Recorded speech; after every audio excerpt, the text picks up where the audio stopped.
É se vale a pena comprar esse livro? Resposta na próxima linha. Esse é um dos livros que anda sendo um sucesso de venda atualmente. Vale a pena? Não.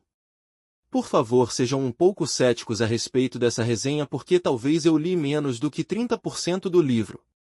O livro começa com o autor contando duas histórias magníficas. A primeira sobre alguém que não tem qualificação financeira alguma, mas o simples hábito de gastar pouco e investir em empresas seguras ao longo de toda a vida fez com que acumulasse uma fortuna de alguns milhões. E outro senhor que, apesar de ser da área e muito instruído nos assuntos financeiros, conseguiu destruir todo o patrimônio.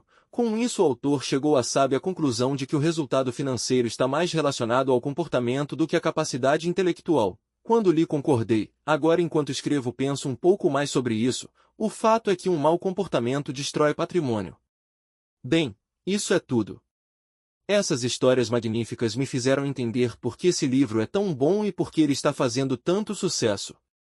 Até eu perceber que o autor aparentemente não entende a ação humana. Niilismo financeiro?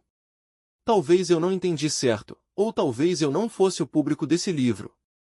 A interpretação que eu tive é que o autor aborda o tema através de uma perspectiva rasa. Novamente eu enfatizo, talvez eu não entendi certo, mas parece que o autor interpreta as pessoas como um objeto à mercê dos eventos macroeconômicos. Um objeto que não tem esperança nenhuma, um objeto ignorante que não é capaz de aprender, inovar nem investir, somente gastar mais do que ganham, tomar decisões catastróficas e contrair dívidas.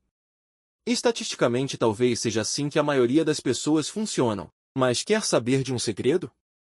A maioria geralmente está errada e em um ambiente de lei de poder como negócios e mercados não é surpresa, mas sim a regra, que a ação de algumas dezenas de indivíduos seja mais relevante no espectro financeiro do que a massa ignorante e endividada que o autor insiste em analisar. Inveja? O autor apresenta argumentos estatísticos para provar o quão fora da curva é o sucesso de Warren Buffett ou Bill Gates. Assim ele chega à conclusão de que não é bom estudar as pessoas bem-sucedidas porque há tantos efeitos aleatórios, sorte, que contribuem para seu sucesso que o público endividado, ignorante, sem esperanças, impotentes e à mercê dos efeitos imperdoáveis da economia somente se tornaria mais frustrados ao estudá-los. Mas é claro que isso é dito de maneira realista pelo autor, algo que, se me lembro bem, diz que enquanto é claro que as pessoas possam se tornar melhores ao estudar o Warren Buffett, é pouco provável que invistam tão bem quanto ele. Talvez seja por esse efeito estatístico que o autor preferiu focar essa obra na massa ignorante e endividada. Porque estudar alguém bem-sucedido tem pouca chance de tornar a pessoa que o faz tão bem-sucedido quanto o alvo de estudo. Algo sobre dinheiro que o autor entende bem. Produzir algo sobre o que você não entende e vender para quem entende menos ainda apresenta um resultado positivo no final, ou seja, lucro.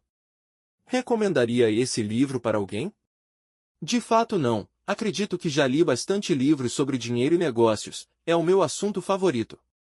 Um livro que eu recomendo é O Homem Mais Rico da Babilônia. Ele segue a premissa da importância do comportamento apresentada nesse livro do começo ao fim, o melhor livro introdutório. Nada de Primo Rico ou Natália de Me Poupe, também vendem muito, mas não são tão bons quanto O Homem Mais Rico da Babilônia. Outro livro que recomendo bastante é O Investidor de Bom Senso. Por que parei o livro antes dos 30%? Na maioria das vezes eu paro porque o livro é chato. Nesse caso específico eu parei porque achei as ideias do autor fracas. O que eu espero dessa resenha? Eu poderia estar trabalhando e sendo remunerado, ao invés disso decidi fazer essa resenha e através dela proporcionar uma utilidade à comunidade de leitores da Amazon para que vocês não comprem um livro só porque está vendendo muito.